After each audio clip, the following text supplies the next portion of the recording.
মালাকুল মাউত মৃত্যুর ফেরেশতা মানুষের সূরাতে এসেছিল, অনুমতি নেয় নাই, হুট করে ঘরে ঢুকছে, ঢুইকা কয় আনা মালাকুল মাউত, আমি মৃত্যুর ফেরেশতা, জিইতু আন আকবাদা রূহাক, আপনার রূহ কবজ করতে আসছি।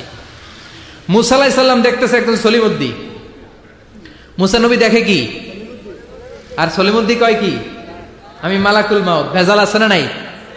সাইয়েদনা মুসা আলাইহিস সালাম দেখে দিব্যি সাধারণ মানুষ, আর সে বলে আমি তোমার রূহ কবজ করতে এসেছি। মুসা আলাইহিস সালাম রেগে গেলেন, অনেক মেজাজওয়ালা নবী ছিলেন, রাগের চোটে এক থাপ্পড় দিলেন, থাপ্পড় খেয়ে মালাকুল মাউতের এক চোখ নাই।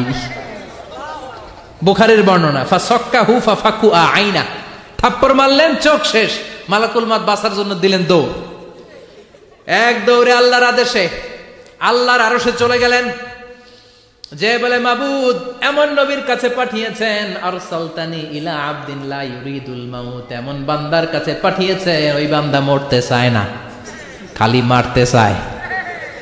কি করতে চায়? মরতে চায় না, মারতে চায়। দেখেন কি করছে আল্লাহ, বললেন ও মালাকুল মাউত ভুল করছো, সালাম দাও নাই, অনুমতি নাও নাই, মানুষের সূরাতে গেছো, আর নবীও সাধারণ নবী না, মেজাজওয়ালা নবী, ঠিক কিনা? চিন্তা করে লাভ নাই, আমি কথা বলবো। সাইয়েদনা মুসাকে আল্লাহ ডেকে বললেন, ও মুসা তুমি নাকি মরতে চাও না, খালি মারতে চাও। সাইয়েদনা মুসা বলেন, না মাবুদ আমি তো চিনি নাই, এটা যে মালাকুল মাউত আমি তো চিনি নাই, চিনলে তো তার গায়ে আমি হাত তোলার সাহস করতাম না। আল্লাহ বললেন, ও মুসা যাও, দাইয়াদাকা আলা মাতনি সাউর, ওই যে একটা গাভী দেখা যায়, ষাঁড় দেখা যায়, ওই গরুর পিঠের উপরে তোমার ডান হাতটা রেখে দাও। সাইয়েদনা মুসা আলাইহিস সালাম গরুর পিঠের উপরে ডান হাত রাখলেন। আল্লাহ বললেন, মুসা তোমার ডান হাতের নিচে গরুর যতগুলো পশম, প্রত্যেকটা পশমের বিনিময়ে তোমার এক এক বছর করে হায়াত আমি বাড়িয়ে দিলাম।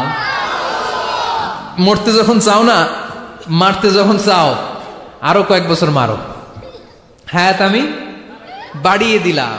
মুসা আলাইহিস সালাম বললেন, আল্লাহ সুম্মা মাযা, এই হাতের নিচে গরুর যত পশম তত আমার হায়াত বেড়ে যাবে। ধরলাম হাতের নিচে 2000 পশম, 2000 বছর হায়াত বাড়িয়ে দিলেন, কিন্তু সুম্মা মাযা, 2000 বছর পরে কি হবে আগে ওইটা কোন,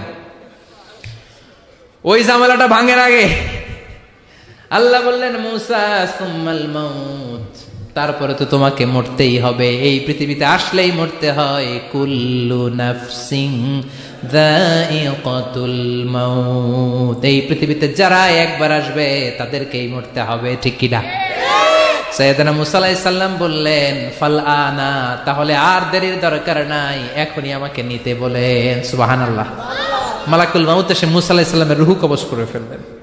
এই মুসা আলাইহিস সালামের সাথে সরাসরি আল্লাহর কথা হতো এই তুর পাহাড়ের উপর, আর এই তুর পাহাড়ের নামে কসম কেটেছে কে? ওয়া তুরি সিনিন। আল্লাহ বললেন, তিন আর জাইতুনের কসম, মানে ফিলিস্তিনের কসম। ওয়া তুরি সিনিন, তুর পাহাড়ের কসম, যেই তুর পাহাড়ের উপরে আমি তাওরাত কিতাব নাজিল করেছি। তাওরাত কিতাবটাকে কাঠের ফলকের মধ্যে লিখে বললেন, মুসা নিয়ে যাও। মুসা আলাইহিস সালাম নিতে পারে না, মনে আছে? মনে আছে আপনাদের না ভুলে গেছেন?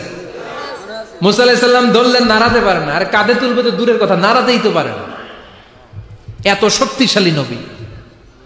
তাওরাতের যে আলওয়াহুত তাওরাত, তাওরাতের ফলক, এই বাণীগুলো নিয়ে বাণীবাহকের কাজ করবে, বার্তাবাহকের কাজ করবে, বনী ইসরায়েলের কাছে এই পয়গাম পৌঁছে দিবে, কিন্তু তুলতেই তো পারে না। আল্লাহর ডেকে বলে, আল্লাহ পারি না। আল্লাহ বললেন, ট্রাই করো, ট্রাই এগেইন, আবার চেষ্টা করো, দেখো না পারো কিনা। হাউইল। সাইয়েদনা মুসা আলাইহিস সালাম ভাবলেন, এই দিক দিয়ে পারি না, ওই দিক দিয়ে ধরলে মনে হয় পারবো। এবার তক্তার ওই পাশ দিয়ে নাড়াচাড়া শুরু করছে, ওই দিক দিয়েও পারে না। এবার ভাবলেন, এক কাজ করি, মাঝখান দিয়ে দেখি নাড়াতে পারি কিনা। সাইয়েদনা মুসা আলাইহিস সালাম কাঠের তক্তাগুলোর মাঝখান দিয়ে ধরলেন, টান দিলেন, কিন্তু তক্তা নড়ে, নাড়ানোই যায় না, কাঁধে তুলবে তো দূরের কথা। সাইয়েদনা মুসা আলাইহিস সালাম অপরাগ হয়ে আল্লাহর ডেকে বললেন, ও মাবুদ পারি না। আল্লাহ আসলে চাচ্ছে মুসা যেন বলে পারি না। মুসা পারে না এটা শুনতে আল্লাহর বড় মনে চায়। সুবহানাল্লাহ কইবেন না? কারণ সব জায়গায় উনি পারে আর মারে।